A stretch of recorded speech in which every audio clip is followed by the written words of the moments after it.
We remain incredibly bullish on the India market, and I think our role as an integral part of the core ecosystem, both in terms of economic impact but also enabling livelihood.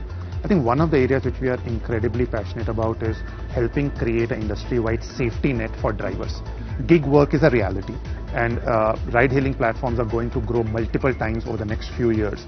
And we want to compliment the government for both houses of the parliament to have passed a code on social security, which is, we believe, a landmark legislation and can actually not just transform gig work by providing an industry-wide safety net.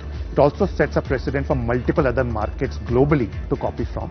So we are urging the governments to actually bring that to an implementation phase quickly.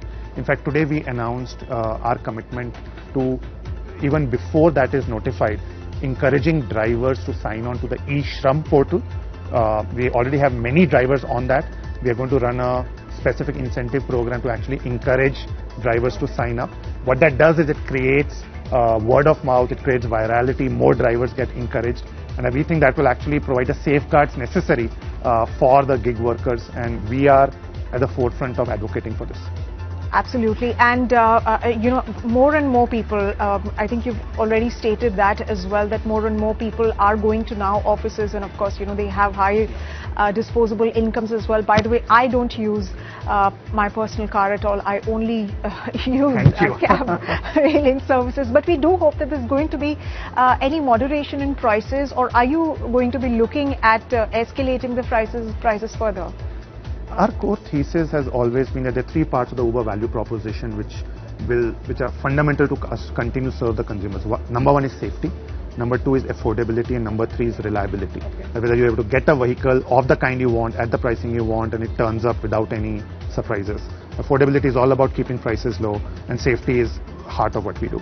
So I think we actually obsess about keeping prices at a level which will allow fair earnings for drivers who are actually the asset owners and are putting in the effort, and yet keep the prices low enough so that more and more consumers can opt in.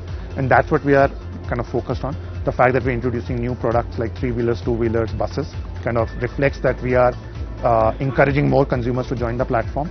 The fact that we are providing earning transparency to drivers gives them the confidence to drive with Uber, because it's a very strong trust-building measure. And all these efforts then allow us to manage the marketplace in a holistic manner. And I think the heart of it still continues to be making sure that the drivers continue to get attracted to the category, and we are seeing that play out. And we need to stay obsessed, because a happy driver means a happy rider. So